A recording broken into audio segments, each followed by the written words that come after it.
Bem-vindos ao Observatório da Imprensa. Hoje vamos tratar de um escândalo que abalou o sistema financeiro e bancário de vários governos há meses, mas só agora chega ao Brasil, o Swiss Leaks. Para discutir o assunto, convidamos os jornalistas Fernando Rodrigues, do UOL, a ombudsman da Folha de São Paulo, Vera Guimarães, e o repórter do Globo, Chico Otávio. Veja agora como a mídia foi destaque nesta semana.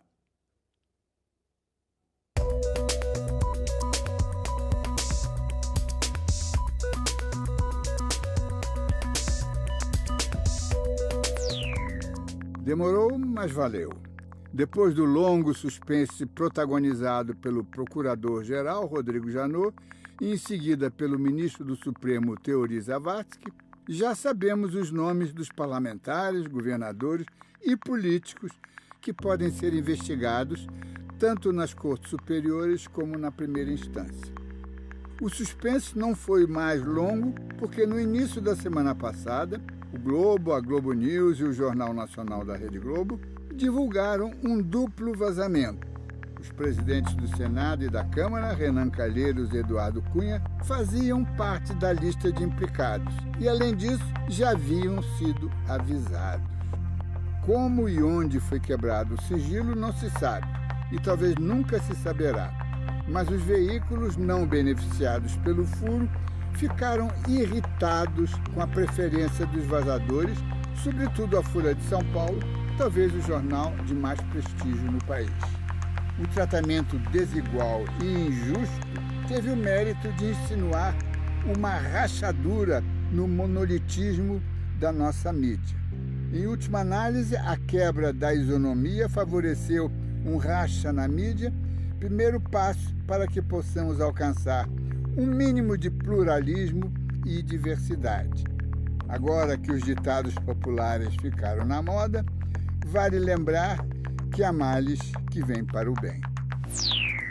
Os indícios da birra entre a Folha e o Grupo Globo aumentaram com a zangada reação à saída da apresentadora Xuxa Meneghel depois de 29 anos na Vênus Platinada. A colunista de TV do Globo disse que a badalação do evento da assinatura do contrato com a Record foi cafona, mas a eterna Xuxa não fez por menos ao proclamar que agora sentia pela primeira vez o ar de liberdade. Xuxa, defensora da liberdade, é um milagre e confirma que Deus escreve certo em linhas tortas. Você já pode participar do debate ao vivo com a sua pergunta através das nossas redes sociais no site do Observatório da Imprensa. Na enxurrada de novas siglas e novos ícones, novas expressões e novos fenômenos, acrescenta-se agora o Swiss Leaks, os vazamentos suíços, uma mega lista de última geração que envolve cerca de 100 mil nomes dos 4 cantos do mundo, com contas numeradas na filial de Genebra, Suíça, do HSBC, um dos bancos mais antigos ainda em funcionamento, e um total de 100 bilhões de dólares em depósitos. Do Brasil, há cerca de 8 mil depositantes, com cerca de 20 bilhões de dólares.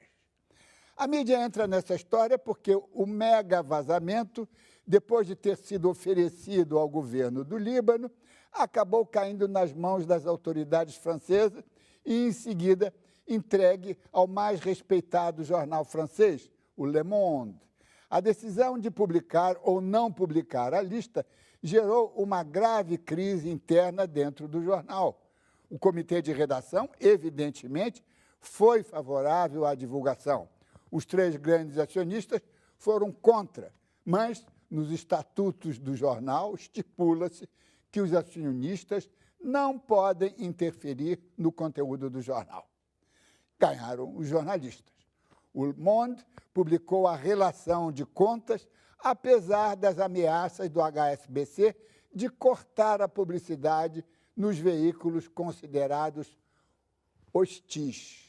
Este Observatório da Imprensa entra nessa história porque, quando tornou-se moda a divulgação pura e simples de vazamentos, sob a forma de gravações de vídeos, sem qualquer investigação complementar, criamos a expressão jornalismo fiteiro, das fitas, para designar um gênero de jornalismo passivo, não investigativo, onde a imprensa transformava-se em mero joguete dos mais escusos interesses.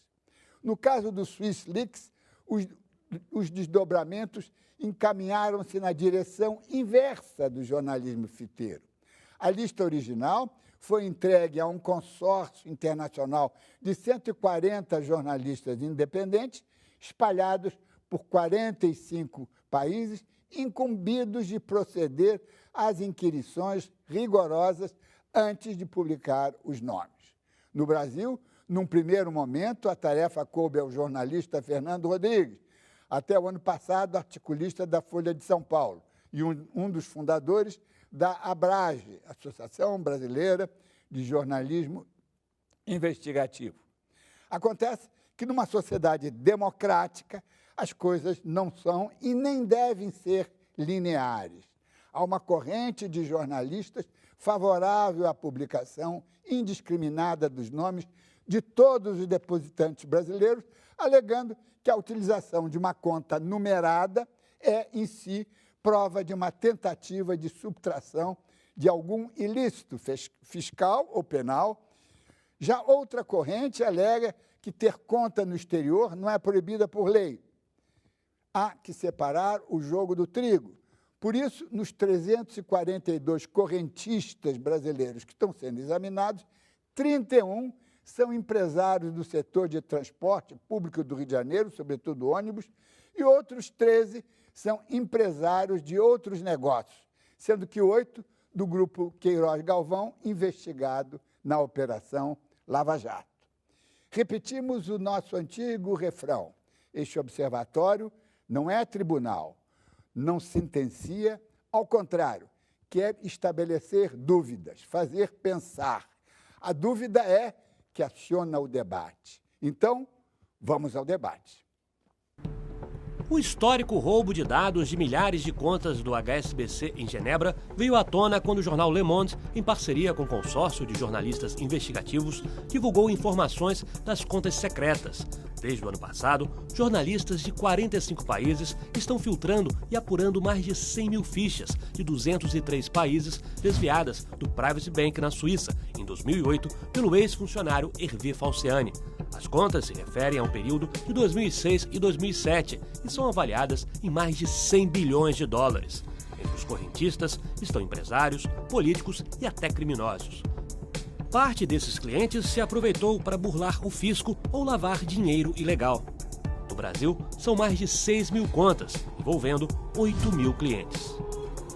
A movimentação brasileira, para se ter uma ideia, corresponde a 7 bilhões de dólares, o equivalente a 20 bilhões de reais. Para termos dimensão do que significa e representa isso, este é o mesmo valor do ajuste fiscal proposto pelo ministro Levi e pelo governo federal. Quem tem dinheiro fora do Brasil, não necessariamente esse dinheiro é ilegal. Pode ser legal, pode ser legal. Se esse dinheiro for declarado, então esse dinheiro é legal. Se esse dinheiro não for declarado, pode ser ilegal, pode ser de fontes que não são fontes públicas, não são fontes conhecidas, são fontes sujas, depende. Legalmente, a pessoa tem que ter recurso na sua declaração de imposto de renda e, ao mesmo tempo, se tiver mais de 100 mil dólares fora do Brasil, terá que fazer anualmente uma declaração para o Banco Central. Então, tem duas obrigações perante a Receita Federal e perante o Banco Central. Quando o dinheiro é enviado para fora, se não por uma conta, entende, legal, isto pode implicar dois tipos de crime: de lavagem de dinheiro e de sonegação fiscal. Eu acho que ninguém sabe quanto é o valor total do dinheiro fora do país que não é declarado. Mas a gente pode imaginar que o valor total global seja bem mais do que isso. A partir da divulgação do Swiss Leaks, órgãos do governo e o parlamento decidiram investigar o caso. Essa comissão parlamentar de inquérito tem que responder essa pergunta. Por que a Receita Federal e o COAF não acompanharam, não têm informações sobre essas contas. Ao que me consta, o governo brasileiro só teve acesso a uma pequena amostra dos dados, 3% dos dados, que, assim, foram dados pelos jornalistas, né? Inverteu-se a mão das coisas. E o governo brasileiro poderia pedir esses dados ao governo francês, que foram depositados lá pelo consórcio de jornalistas, e não sei se fez isso, me parece que não. Na imprensa nacional, os nomes dos correntistas estão sendo divulgados aos poucos, mas já estão na lista donos de empresas de ônibus e grandes executivos. E a demora no trabalho de apuração já recebeu críticas. Até agora o papel tem sido tímido e é contrassenso ao que a mídia tem feito no mundo todo.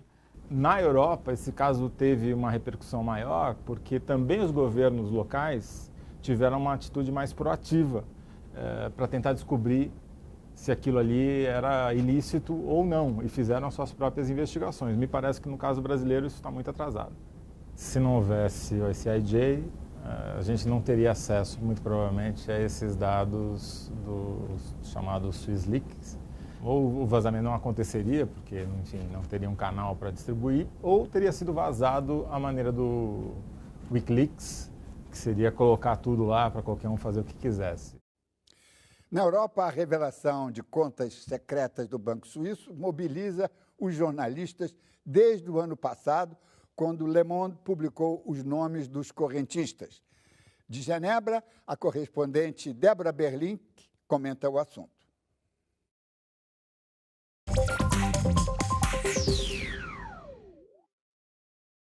A imprensa europeia se embalou completamente no escândalo do Swiss Leaks, e não é para menos. Não se tem notícia na história do segredo bancário suíço de tantos jornalistas, são mais de 140 de vários países, colocando as mãos e os olhos num dos segredos mais protegidos, que são dos grandes bancos privados operando aqui em Genebra e na Suíça em geral.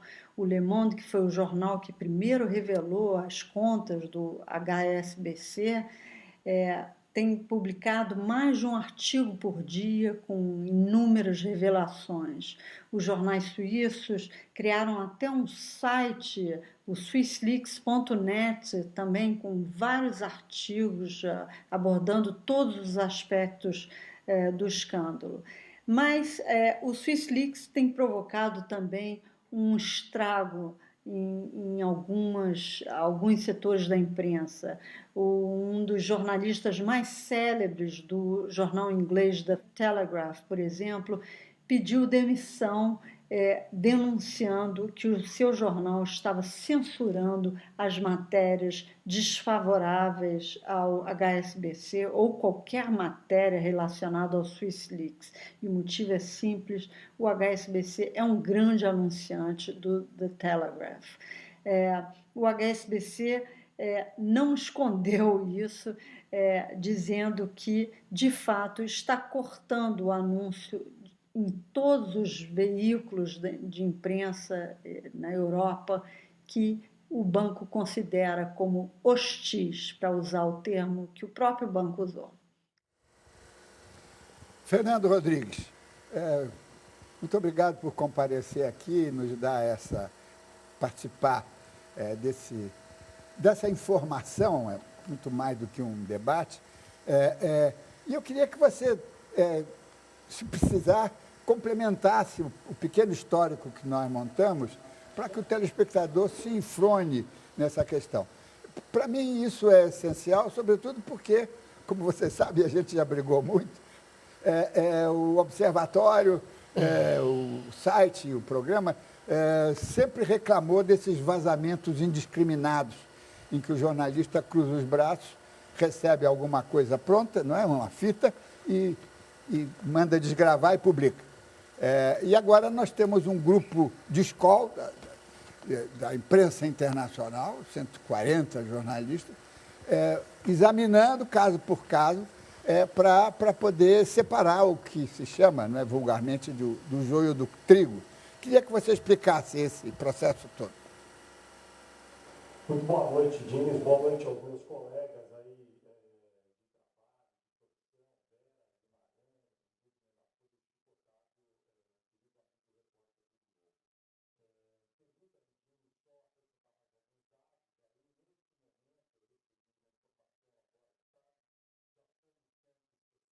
3 jornalistas investigando o caso SwissLeaks em 51 países do mundo. E isso envolve 63 veículos de comunicação. No caso do Brasil, neste momento, são 2 veículos de comunicação que estão à frente aí da investigação. O UOL, que deu início ao processo por meu intermédio, e agora o Globo, que tem no Chico Otávio aí um dos repórteres que estão na investigação.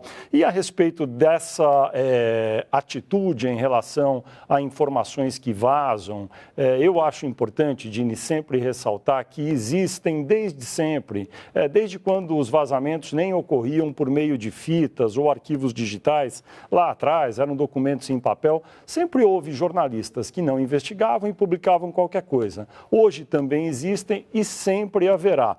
Gostaria de dizer que há aqueles jornalistas que sempre investigam tudo o que chega às suas mãos. Esse é o caso desse grupo de jornalistas do ICIJ, do qual eu participo desde meados dos anos 90, e acho que essa é a forma certa de fazer as coisas.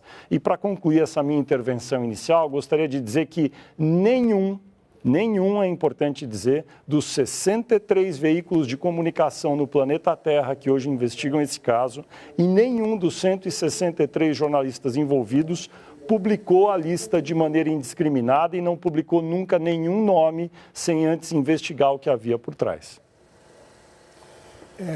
Chico Otávio, você entrou mais recentemente nesse grupo, nessa tropa de elite do jornalismo, que está fazendo esse trabalho de examinar tudo, como está sendo chamado, de separar o joio do trigo para ver quem é que é realmente malfeitor, ou quem entrou por acaso, ou porque não vive no Brasil, não sei. Eu queria que você desse uma palavrinha para depois nós ouvirmos a instituição que é a Vera Martins. Perfeito. Olha, Diniz, nós entramos nessa história há 10 dias, né? Entramos depois. E uma pequena equipe, somos 3, eu, a Cristina Tardáguila e o Rubens Berta. E antes de abrir lá os nomes, nós procuramos consultar especialistas e fazer um trabalho com o pé no chão, né? Um trabalho sólido, respeitando os limites e tal. E acho que os resultados vão aparecer aí no curto prazo, dentro do critério jornalístico que a gente está usando para consultar lá o banco de dados do HSBC. Vera Guimarães, primeiro é um grande prazer tê-la mais uma vez aqui no nosso programa, né? Não apenas porque é a ombudsman da Folha de São Paulo, que é uma instituição que completou agora 25 anos, um quarto de século, mas porque você, muito recentemente, entrou no assunto do SwissLeaks com uma posição, como sempre, muito independente, não é? Eu queria que você fizesse aí uma exposição do que você pensa sobre o assunto. Bom, parte ou quase todo o meu raciocínio eu já botei na coluna, mas eu entrei no assunto porque, como sempre acontece nesses casos, os leitores começam a reclamar ou a desconfiar que as coisas não estão acontecendo, eles recebem informações pela metade. Um exemplo, eles ouvem dizer, olha, no exterior está todo mundo, todos os jornais revelando todos os nomes, só a imprensa brasileira não está fazendo isso. E aí eles começam a escrever para o ombudsman e cobrar, desconfiando que o jornal tem alguma razão para esconder isso.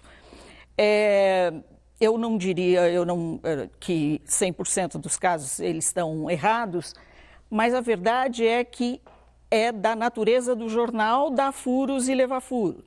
Tem dia que a gente dá o furo, tem dia que a gente leva, e nesse caso a gente levou o furo. E fica muito difícil para o leitor ou para parte do leitorado acreditar nisso. É sempre mais interessante, é mais charmoso acreditar numa teoria de que as pessoas estão escondendo coisas. Mas tanto não é o caso que o Fernando está divulgando isso no UOL e agora também está com sociedade aí na apuração com o Globo. Como eu expus na coluna, eu particularmente sou contra a publicação de todos os nomes. Eu acho que isso sim é ruim, isso é danoso, e isso é mais ou menos o que você denominou o jornalismo fiteiro. Isso é pegar um monte de dados e jogar na cara do leitor e botar todo joio e trigo, toda a farinha no mesmo saco, e eu acho que isso não deve acontecer. Eu acho que a forma como vem sendo conduzido até agora é a forma mais apropriada. Nós vamos fazer uma pequena pausa, fique com a gente, porque o Observatório da Imprensa volta já já.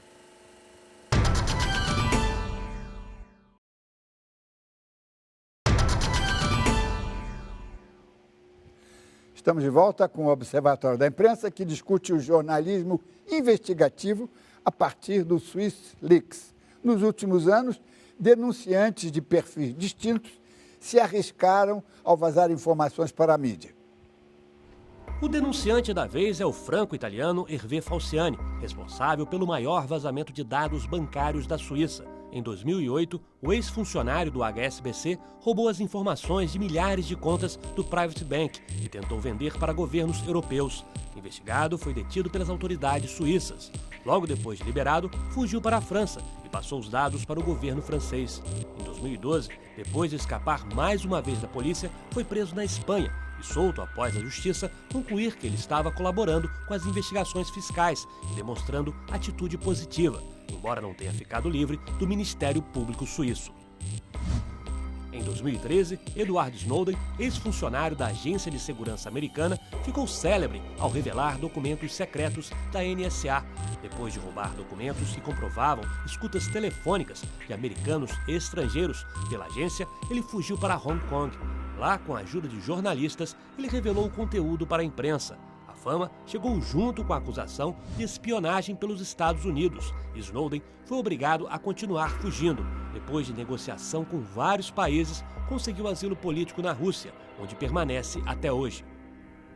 O hacker australiano Julian Assange criou o site Wikileaks para divulgar sem autorização documentos oficiais de governos. Em 2010, ele atraiu a ira do governo dos Estados Unidos ao mostrar detalhes secretos da guerra do Iraque e telegramas trocados entre embaixadas americanas.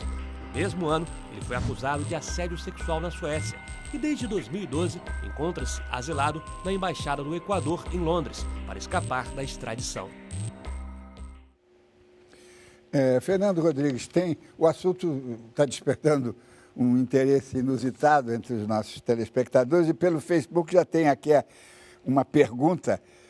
Maria Adelaide Silva, ela pergunta a você, Fernando, por que não cruzar os nomes dos políticos na lista dos correntistas com as declarações de bens informadas ao TSE por ocasião das várias eleições? São informações públicas, diz ela. Seria possível se os integrantes dos arquivos do HSBC fossem todos políticos e, de fato, uma parcela muito diminuta é composta por políticos. E você me permite explicar aqui, talvez, um pouco, Diniz, como é que foi toda essa mecânica? Em meados do ano passado, 2014, o ICIJ, o Consórcio Internacional de Jornalistas Investigativos, teve acesso, por meio do Le Monde, a esse grande acervo. Por quê?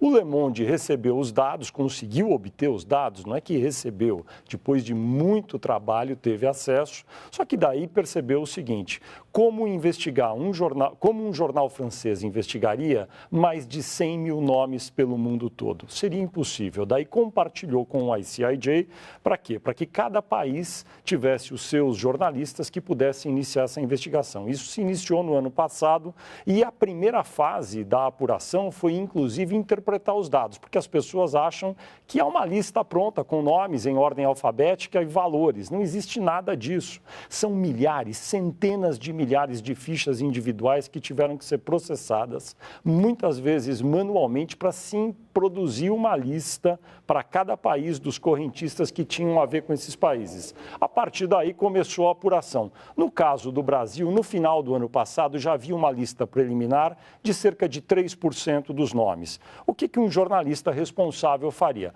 Procuraria as autoridades competentes que têm acesso às declarações de imposto de renda para tentar fazer uma amostragem, sem quebrar sigilo bancário ou fiscal de ninguém, e saber se aqueles nomes que havia disponíveis ali naquele momento estavam declarando no imposto de renda essas contas na Suíça. O que fez o governo brasileiro quando teve acesso, por meu intermédio, a uma lista pequena de 342 nomes, de um total de quase 9 mil? O governo brasileiro, Diniz, não fez absolutamente nada, não olhou nada. Outubro, novembro, dezembro, janeiro, fevereiro. Quando percebeu que o assunto era grave, o que o governo brasileiro fez? Vazou esses 342 nomes na íntegra para a imprensa. A imprensa começou a divulgar no Brasil algumas revistas, inclusive nomes de pessoas com dados errados, valores errados de suas contas, porque era uma lista ainda preliminar, e mais pessoas sobre as quais não há o menor interesse público nem jornalístico. Vou dar um exemplo, o nome de um jogador de futebol. Esse jogador de futebol pagou ou não pagou imposto de renda? Ninguém sabe. Então, como divulgar o nome dele? Foi divulgado. Possivelmente outros serão dessa mesma forma por irresponsabilidade criminosa, para não dizer outras coisas, do governo federal, da administração atual, que vazou nome sem investigar e sem fazer nada. Eu indaguei diretamente ao chefe da fiscalização da Receita Federal. O senhor já verificou se esses nomes têm nas suas declarações de imposto de renda, nas suas declarações de bens, essas contas declaradas? A resposta dele foi não, há menos de 2 semanas. Quer dizer, é uma irresponsabilidade brutal do governo diante de fato tão grave, quando deveria, desde 2010, já ter requerido esses dados oficialmente. Então, esse é o estado das investigações neste momento e única e exclusivamente pelo esforço de jornalistas sérios e independentes, de veículos que procuram fazer bom jornalismo. Nos próximos dias serão publicadas muitas reportagens de interesse público com nomes checados e apurados e com os outros lados ouvidos, sem a ajuda do governo, que continua a não fazer absolutamente nada. Chico Otávio, você provavelmente entrou mais tarde nisso, mas certamente já conversou com advogados, com especialistas, sobre essa questão da fazer uma criteriosa filtragem, não é? Isso. Qual é a argumentação desses especialistas, desses advogados, a respeito dessa seleção, dessa filtragem? Como eu falei, nós tivemos acesso a essa lista há 10 dias, né? E com a ajuda do Fernando, antes de abrir a lista, nós fizemos uma rodada de consultas, ouvimos inclusive a autoridade da Suíça e chegamos à seguinte conclusão, que conta numerada é legal na Suíça, desde que você tenha um dono identificado por algum administrador do banco, ainda que essa informação fique ali compartimentada. Essa identificação é obrigatória. Então, não é ilegal. Segundo ponto, remeter dinheiro para o exterior, do Brasil para o exterior, ter uma conta lá fora, também não é ilegal. A ilegalidade está em não declarar, como o Fernando explicou, né? Se ele não declarar, esse responsável está incorrendo em crime de sonegação, de evasão de divisa e também lavagem, se houver um crime anterior. Então, mais ou menos essa trilha que nós estamos seguindo na análise dos nomes que estão lá. A gente vai tentar ficar dentro desses limites aí. Vera, de novo tem aqui uma pergunta pelo Facebook do Alex Costa. Ele pergunta, por que não liberar a lista para outros jornalistas, especialmente para a mídia que não faz parte das grandes corporações? Bom, Alex, essa não é uma pergunta que eu posso responder para você. Quem tem a lista no Brasil é unicamente o Fernando Rodrigues, que participou desde o começo do projeto de investigação do consórcio. Então, não é uma pergunta que eu possa responder. O ideal é que essa lista tivesse sido divulgada para mais jornalistas, como aconteceu em outros países. Na Alemanha, me parece que 17 jornalistas tiveram acesso à lista. Eu não me lembro dos nomes agora, mas na Inglaterra também mais de 10 jornalistas. Agora, por uma coincidência, por uma fatalidade, no Brasil só ficou na mão do Fernando. Então, não há o que distribuir. Isso é um ponto. O segundo ponto é preciso respeitar o furo também, porque uma vez que um jornal ou um jornalista obteve um furo, não faz sentido achar que esse jornalista deve fornecer essa lista para todo mundo sem saber o que vai ser feito com ela. É da profissão do jornalista caçar o furo. E esse é um dos prazeres maiores da profissão. Então, eu acho que não faz sentido querer que quem tem distribua gratuitamente ali sem o menor trabalho. Fernando, o que você teria a acrescentar a essa pergunta do Alex Costa? Por que não há um compartilhamento maior com outros veículos que não fazem parte, digamos, do primeiro time da veiculação brasileira? Diniz, é mais ou menos como a Vera já respondeu de maneira muito correta. Tem um grupo grande de jornalistas no mundo, são 163 neste momento, de 63 veículos diferentes. E o ICIJ, o Consórcio Internacional de Jornalistas Investigativos, gosta muito de colaboração e cooperação entre os repórteres. Essa é a razão de existir do ICIJ, que foi criado lá nos anos 90, eu estive lá no começo, e a ideia é que as investigações no século XXI cada vez mais serão transfronteiras, é necessário haver colaboração, é isso que está ocorrendo. A divulgação da lista para mais veículos dependeria de um cuidado sobre a apuração de quais são os veículos que poderiam receber, como tratariam a lista, porque uma vez que você recebe uma informação, você sendo um jornalista, um repórter, se você compartilha esse dado com alguém, você para de ter condições de saber o que vai acontecer dali para frente. Seria talvez uma irresponsabilidade simplesmente distribuir esse material para outros jornalistas sem saber como seria tratado. Se seria tratado com o cuidado, com o esmero e o bom jornalismo necessário e exigido nesse caso. Chico Otávio. Todo esse trabalho acontece debaixo do tiroteio da Lava Jato, né? Então, as redações, por outro lado, elas estão muito mobilizadas para acompanhar, cobrir o escândalo da Petrobras. É lógico que meus editores também se interessaram, eu me apresentei, eu acho que eles foram extremamente generosos de montar uma equipe. Agora, dá uma angústia, né? Você ficar ali tentando estudar os dados, entender a lista do HSBC e uma crise política lá fora acontecendo, a gente vendo ali os colegas mobilizados. De certa forma, eu acho, não vejo grandes pressões para que outros veículos, outros colegas entrem também nesse consórcio. Eu acho que está todo mundo muito focado em Lava Jato nesse momento. Sim, mas por acaso, uma pergunta que eu faço a você, estendo rapidamente aqui ao Fernando, se um outro jornal, um outro veículo regular, não é? Pedir a vocês, que vocês acham que... Ô, Diniz, eu posso falar da minha experiência, né? Eu me interessei, me apresentei, inclusive com a ajuda do Fernando, e não vi nenhuma dificuldade de fazer parte dessa força-tarefa, sinceramente. Fernando, rapidamente, como é que você receberia pedidos? Porque daqui a pouco vamos fazer um intervalo e aí você pode se estender mais sobre o assunto. Eu acho que o furo é um furo, é muito difícil de compartilhar a partir de agora. A gente já tem essa associação que é muito boa entre o UOL e agora com o Globo. Eu acho que, da minha parte, seria muito difícil compartilhar agora com outros veículos enquanto o furo ainda não foi completado. O Observatório vai fazer um breve intervalo e volta já já.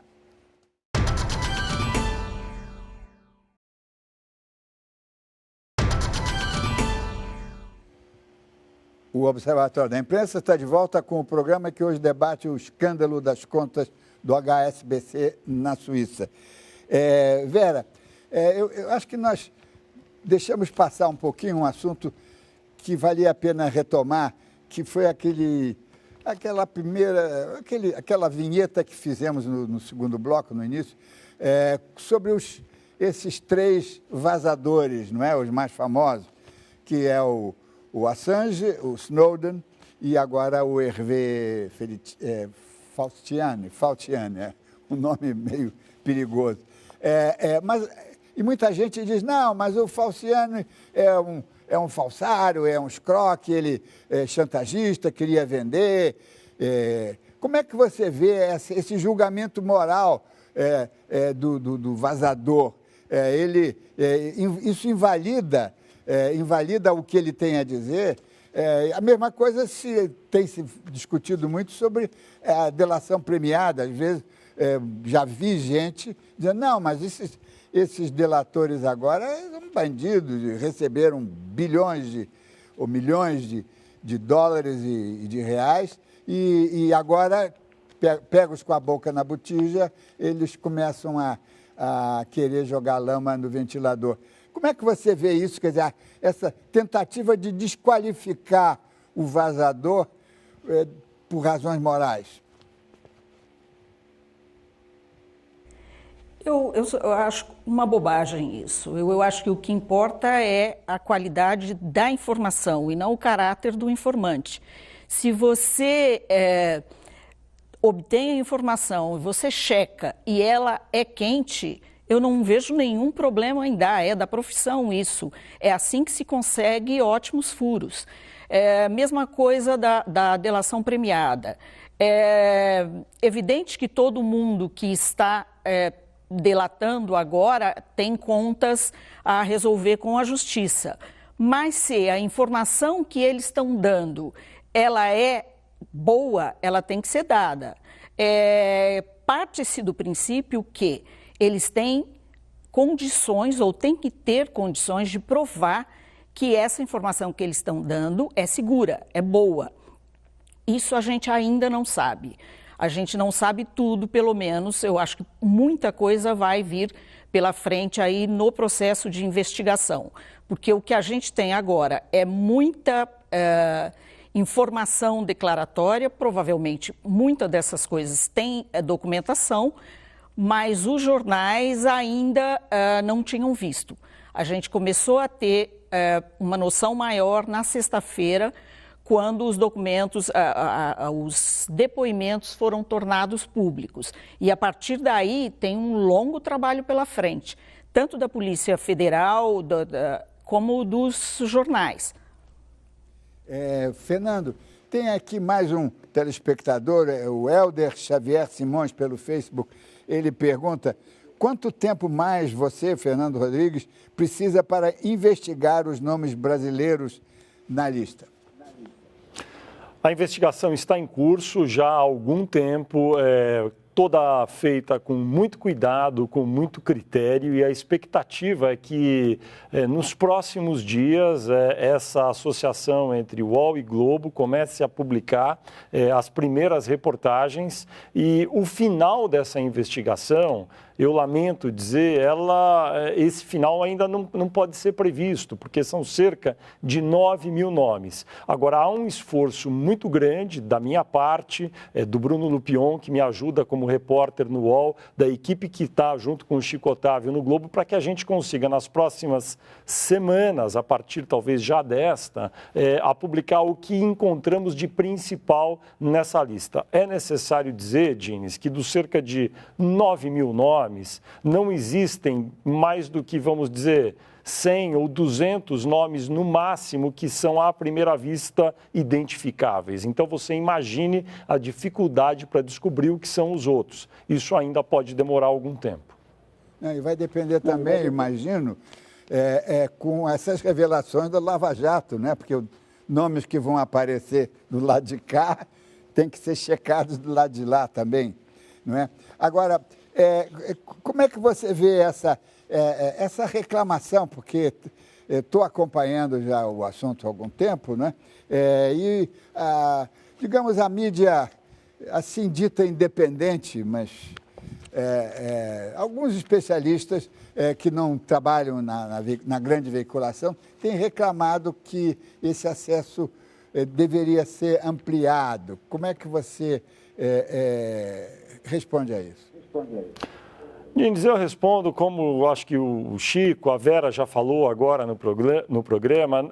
Isso, enfim, é do jornalismo. O jornalismo é feito da busca das informações, da obtenção de informações exclusivas, da apuração de qualidade. Eu estou no meio de uma apuração. Não tem o menor cabimento que o UOL ou agora o Globo repassem para veículos concorrentes ou para quem quer que seja informação exclusiva que dá muito trabalho, custa muito dinheiro, porque tem profissionais envolvidos que trabalham com isso para obter. Então, não tem cabimento, neste momento, nem eu, nem o Chico, compartilhar esse tipo de informação com veículos concorrentes ou com jornalistas concorrentes. O que eu posso afiançar a todos é que o melhor critério jornalístico está sendo aplicado com muita justiça para não cometer nenhum erro na apuração e divulgar aquilo que tenha, de fato, interesse público. Chico Otávio, nas suas andanças por aí, sobre o assunto, você conversou com outros jornalistas, do Globo ou fora do Globo. O que você colheu desse pessoal? Olha, eu, assim, tive o cuidado de preservar lá o sigilo necessário. Fiz algumas consultas não levando nomes da lista, mas pedindo a pessoas que entendem de mercado financeiro ou entendem de grandes escândalos, coisa parecida, a sugerirem nomes, né? E eu ia lá e cruzava com a lista. Isso eu fiz, né? Em algumas situações a estratégia deu certo, em outras não. Agora, com relação a essa grita aí da chamada mídia independente, eu acho que é cedo, né? Todo debate eu acho que é proveitoso, é importante e tal. Por isso que nós estamos começando. Pô, deixa a gente começar a trabalhar aí, deixa a gente avançar um pouco mais e mostrar o que a gente efetivamente tem como produção de reportagem. Fernando, a sua equipe no UOL, qual é a dimensão dela? Quer dizer, você está trabalhando com riqueza, alguma riqueza, alguma afluência de recursos para você poder fazer um trabalho razoavelmente rápido? Eu tenho todo o apoio do portal. Tem um repórter que trabalha nesse projeto diretamente comigo, que é o repórter Bruno Lupion, e, evidentemente, somos os dois que têm acesso aos dados especificamente. E, é claro, tem o pessoal que vai ajudar depois das reportagens produzidas a fazer o material iconográfico, a colocar um material, enfim, no formato que deve ser colocado no portal, mas na apuração especificamente somos duas pessoas. E o Chico no Globo é ele mais duas pessoas. Portanto, a equipe completa que apura esse caso é composta por 5 pessoas. Vera, uma pergunta, quer dizer, sempre usando a sua experiência na posição que você exerce, não seria o caso agora, depois do atraso do governo, mas da imprensa oferecer ao governo, ou cobrar do governo, ou forçar o governo a ser um pouco mais ágil nesse caso? Se você partir do princípio que a gente faria isso só no caso do jornal, por exemplo, fazendo editoriais pedindo uma ação do governo, eu acho que, na verdade, é a única forma que eu vejo, nesse momento, que a gente pode fazer isso. Porque quem não tem acesso à lista, provavelmente não vai ter, a não ser que alguém vaze isso. Nunca é demais dizer que isso é possível, mas a não ser que alguém vaze isso. Ou que o governo, tendo acesso a esses dados, ele próprio vaze. Isso é uma possibilidade maior. Sempre. Mas é a única chance que eu vejo disso.